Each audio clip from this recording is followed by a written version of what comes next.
잠깐만.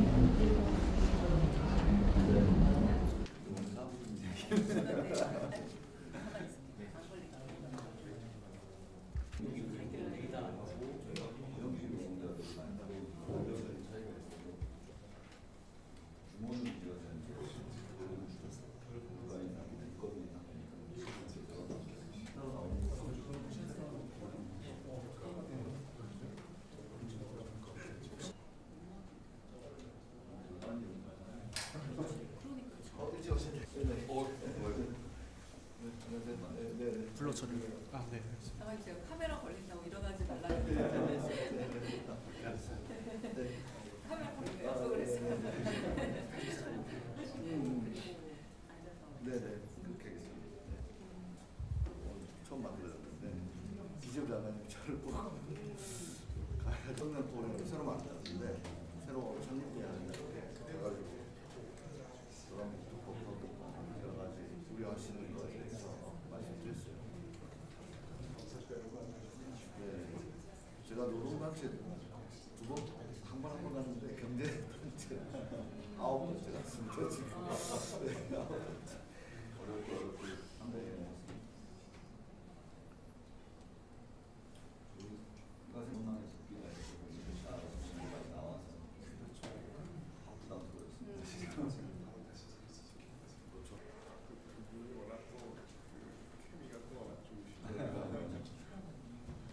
진짜 광야에서도 저희 단식도 하시고 있었나요? 짧게요. 권영길 박인상 아니죠. 이용등 이수. 대통령하고 이렇게 안 되는 줄. 문재인 대통령님 때 이후 2020년도 그때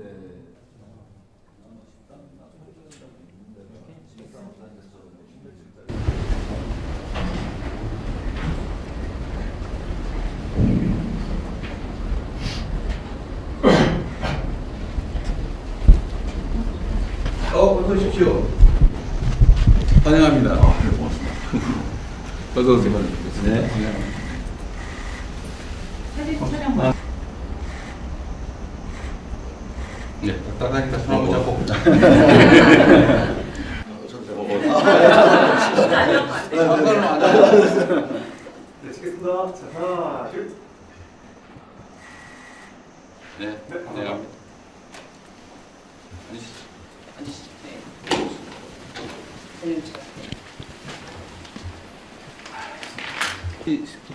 보는 게 몇 년 만이에요? 몇 년이죠? 5년 정도. 5년 정도. 아, 5년 문재인 넘었 5년 대통령 시절에 초기에? 아니 말미 2020년도에 아마 양대노총각 그랬어요. 자리가 있었던 걸로 알고 있습니다. 어쨌든 의미 있는 자리입니다. 초대해주셔서 고맙습니다. 자, 요새 제가 산재 얘기하고 세분임금 얘기 이런 얘기를 좀 많이 했더니 나보고 너무 노동 편향적이라고 주장을 하는 데가 있던데 저는 전혀 그렇게 생각 안 합니다. 그는 의회 편 얘기를 하기 이전에 기본적 인권에 관한 문제, 기본적 상식과 도리에 관한 문제죠. 임금체불 문제든 산재 문제든 목숨과 삶에 관한 기본인데 그걸 가지고 친노동인이 친기업인이 할 일은 아닌 것 같고요.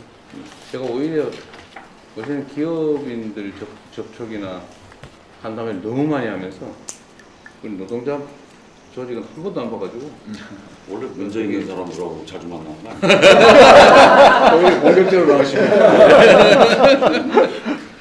어쨌든 노동 존중 사회나 기업하기 좋은 나라라고 하는 게 상호 대립적인 게 아니고 충분히 양립할 수가 있고 또 양립해야 됩니다. 제가 기업인들한테도 자꾸 그 얘기를 해요. 노동자들에 대한 배려가 없이 어떻게 기업이 존재하겠냐. 또 노동계에는 또 어제 그 얘기도 조금씩은 하는데 노조법 개정으로 사용자 측이 너무 부당하게 분리하게 된 거 아니냐는 걱정들 자꾸 해서 내가 보기엔 그럴 일이 별로 없다. 이미 법원에서 인정한 거를 입법화한 것 뿐인데 뭐 그것 때문에 그러겠냐 이렇게 설명은 열심히 하고 있지만 잘 안 믿어요. 근데 제가 양쪽을 다 보면서 드는 느낌은 참 우리 사회가 불신도 많고 소통도 안 하고 대화가 부족하구나 라는 생각이 많이 듭니다.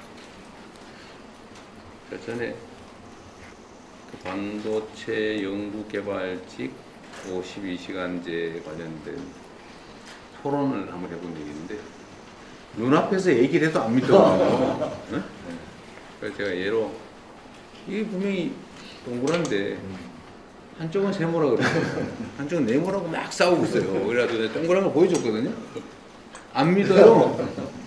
그러고 있더라고. 참 우리 사회의 제일 큰 과제가 포용과 통합이라고 할 수 있는데 노동자와 사용자 측이 정말 대화해야 될 것 같습니다. 일단 대화를 해서 오해를 좀 풀고 어쩌면 있을지도 모르는 있다면 적대감 같은 것도 좀 해소하고 진지하게 팩트에 기반해서 입장 조정을 위한 토론을 많이 해야 됩니다. 자주 봐야 되고. 그래서 우리 민주노총도 중요한 결단을 어제 했다고 내가 기사를 봤는데 네. 예상 바뀌었다고 국회가 하는 사회적 대화 사회적인 복귀하기로 하셨다면서요? 이제 이번에 처음 만드는 거라서요. 참여 여부에 대한 결정을 그렇게 했습니다. 근데 지금 경사노위도 지금 저희가 조직을 못 하고 있는데 위원장도 선정을 못 하고 그 문제도 좀 한번 같이 논의하면 좋겠어요. 같이 한번 논의해서 실제 대화를 해야 되지 않나요? 아니 뭐 결론이 안 나고 뭐 싸우는 것까지 좋은데 만나서 싸웠든지 말든지 뭐 결론을 내든지 말든지 아예 안 보는 거에 어떨까 라는 생각이 듭니다. 근데 민주노총 입장에서는 아마 대화나 함께 앉는 것 자체가 불편할 정도로 무리하게 운영했다는 의심이 있어서 그런 거죠. 네, 뭐 그런 면도 있는 거고. 우리 사회가 좀 근본적으로 한 단계 도약하려면 저는 사회 안전망 문제, 기업들의 부담 문제, 고용의 안정성과 유연성 문제 이런 것들 터놓고 한 번쯤 논의해야 된다고 생각해요. 모두에게 유익하게. 제가 공개적으로 자주 말씀드렸습니다만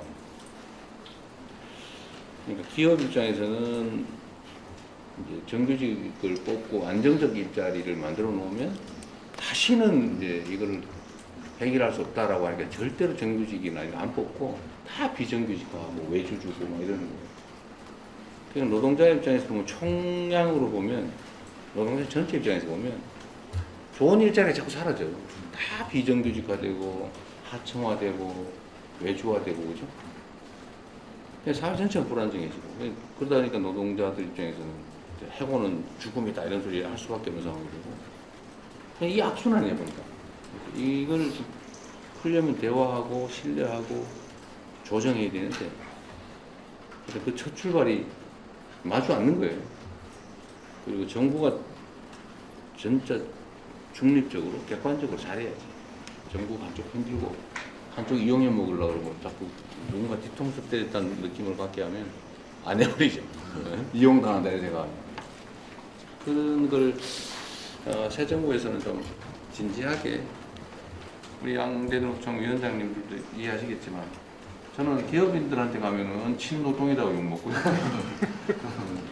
노동자들이 보면 요새는 어떨지 모르겠는데 혹시 기업 편 너무 많이 드는 거 아니야? 뭐 이런 생각. 옛날에는 노동자 편인 것 같은데 요새는 아닌 것 같아. 뭐 이런 생각 할지도 모르겠어요. 근데 제가 편이 어디 있습니까? 모두 잘 되게 해야지. 하여튼 두 분 환영합니다. 환영하고 또 여러분들 말씀도 정말 많이 들어볼게요. 진짜 보고 싶었어요. 그냥 누가 먼저 하실 거예요? 다음. 정의기 수가 모르겠습니다.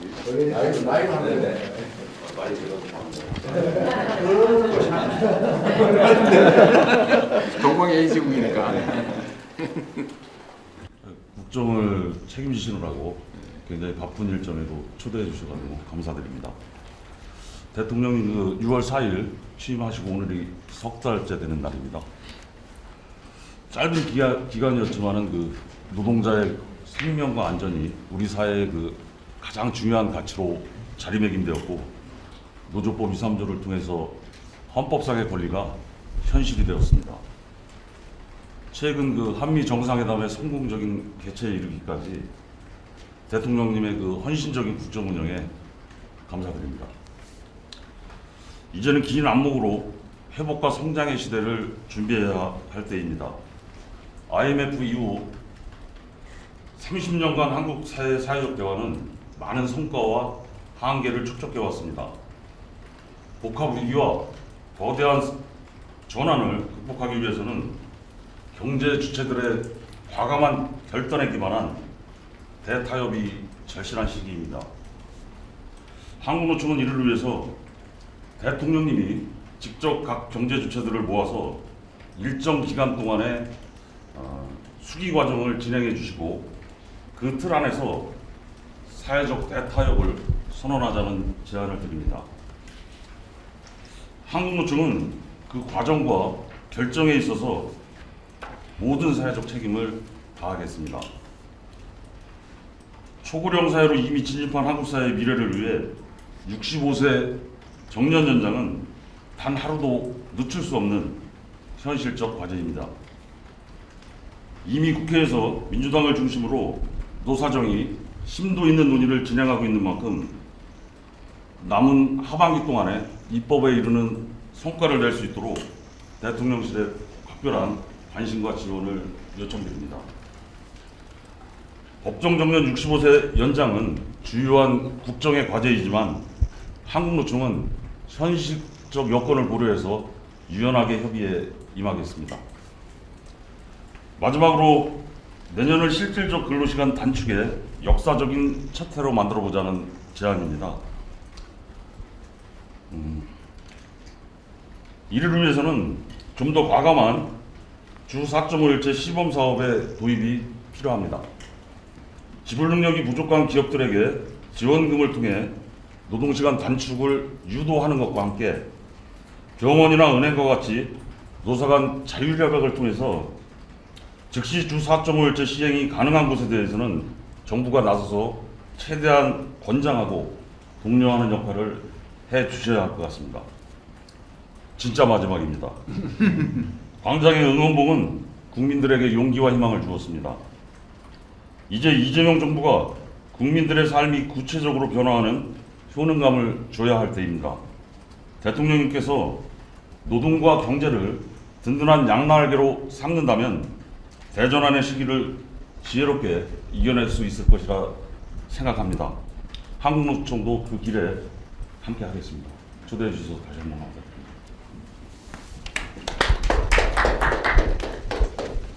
그래서 연대노총을 초대해 주신 점 감사하게 생각합니다. 이미 초반부터 노동자들 안전 문제에 대통령께서 직접 관심 갖고 역할하시는 모습에 노동자들 기대가 매우 큽니다.